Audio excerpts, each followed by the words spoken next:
I hope कि आप लोग जो है घर में बेटा पढ़ रहे होंगे। तो बेटा लास्ट टाइम जो है हम लोगों ने एक्सरसाइज 3.1 जो है वो कवर की थी, ठीक है। तो आज आपको एक्सरसाइज 3.2 का क्वेश्चन नंबर जो 1 है वो मैं करवाऊंगा। क्वेश्चन नंबर 1 में आपका write the square roots of the following numbers. आपने यहाँ पे जो नंबर्स लिखे गए हैं उनका स्क्वायर रूट फाइंड करना है। ये बिल्कुल ऑपोजिट है जो प्रीवियस एक्सरसाइज में हमने पढ़ा था कि स्क्वायर फाइंड करना सीखा था।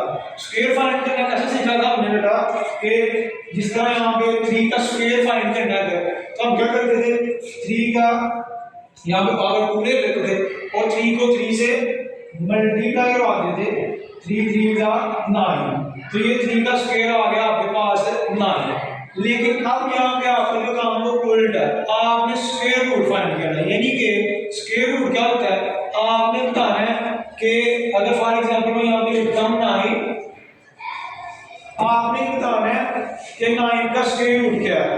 मतलब कि भाई किस नंबर को उसी नंबर से मल्टीप्लाई किया गया था कि 9 आया था, कि 9 किस नंबर का स्क्वायर है। अब ऑपोजिट काम करना है, हमें ऑपोजिट बताना है उसका स्क्वायर का कि भाई किस नंबर का स्क्वायर ले तो 9 आता है। जिस तरह आपने यहाँ पे 4 का स्क्वायर रूट बताना है तो आप यहाँ पे बताएंगे कि किस नंबर का स्क्वायर लिया था तो 4 आया था, ठीक है।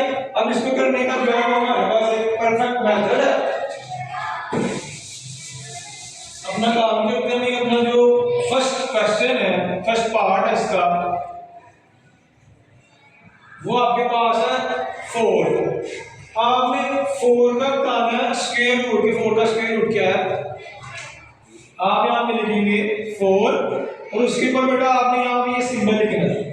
इस सिंबल को बोलते हैं रेडिकल साइन। इस सिंबल को बोलते हैं रेडिकल साइन। यहाँ पर स्क्वायर रूट भी पढ़ते हैं हम लोग, ठीक है। और ये जो इस साइन के अंदर ये टर्म आ रही होती है इसको हम लोग बेटा बोलते हैं रेडिकैंड।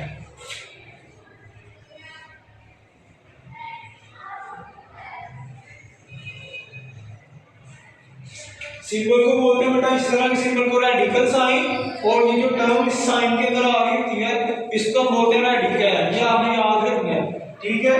तो जिस भी नंबर का स्क्वायर रूट फाइंड करना होता है उसके ऊपर रेडिकल साइन लगा देते हैं इज इक्वल टू। अब आगे हमें बताना है कि भाई 4 जो है वो किसका स्क्वायर है, किस नंबर का स्क्वायर किया वो 4 आता है। तो ये तो बड़ा आसान है, हमें पता है कि 2 का स्क्वायर ले तो वो 4 आता है। लेकिन यहाँ पे इसको जब आपने परफॉर्म करना है तो आप यहाँ पे लिखेंगे 2 का स्क्वायर 4, और ये जो स्क्वायर है ये इस स्क्वायर रूट से कैंसिल हो जाता है और हमें आंसर मिलता है 2। ये वाला सब हमने लास्ट में इसके अंदर करना है। डायरेक्ट आंसर 2 नहीं लिखना, यहाँ पे पहले लिखेंगे कि 4 किसका स्क्वायर है, 2 का स्क्वायर है, तो स्क्वायर को स्क्वायर रूट के साथ कट कर देंगे, कैंसिल कर देंगे, आंसर आपको मिल गया 2। तो भाई जो 4 जो है वो हमारे पास है 2 का स्क्वायर था। 4 का स्क्वायर रूट हमें मिला 2। This is our answer. अब बेटा पार्ट नंबर 2 करते हैं। पार्ट नंबर 2 में आपके पास है 9। आपने बताया कि 9 किसका स्क्वायर है, 9 का स्क्वायर रूट फाइंड करना है। तो इसका क्या मतलब है कि हमें क्या बताना है 9 किसका स्क्वायर है। तो जिस तरह हमने क्वेश्चन नंबर 1 किया, जिसका भी हमें स्क्वायर रूट फाइंड करना होता है उसके ऊपर रेडिकल साइन आता है इज इक्वल टू। अब 9 किसका स्क्वायर है, किन नंबर्स को आपस में मल्टीप्लाई करें तो 9 आता है। 2 को 2 के साथ करें क्या आता है 4, 3 को 3 के साथ करें तो क्या आता है 9। तो भाई 3 का स्क्वायर है आपके पास 9।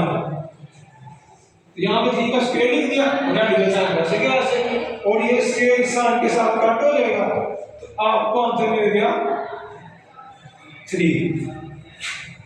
ये वाला पार्ट आप लोग खुद घर में खुद ही सॉल्व करके बेटा चेक करवाएंगे। जब आप लोग स्कूल में आएंगे तो चेक करूंगा आपका काम।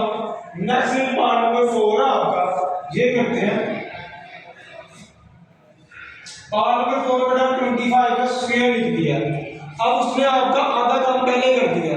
उसने पहले आपको यहाँ पे जिस तरह 2 का स्क्वायर लिखते थे वो पहले इसने आपको लिख के दे दिया 25 का स्क्वायर। आपने सिर्फ इस तरह रेडिकल साइन लगाना है तो लिखते हैं हम यहाँ पे 25 स्क्वायर और इसके ऊपर लिख दिया रेडिकल साइन, रेडिकल साइन लिख दिया बेटा, ये इसकी कटिंग हो जाएगी। आंसर क्या लिखा हमने 25। आज के लिए बेटा आपका ये इतना ही है। अब हमने 3 पार्ट किए, ये एक पार्ट मैंने छोड़ दिया, ये आपके लिए है, ठीक है। आगे वाले पार्ट में वो भी इसी तरह से है, कोशिश करनी है आगे वाले 2 पार्ट और आप लोग करें, और नेक्स्ट में हम कल करेंगे। Thank you.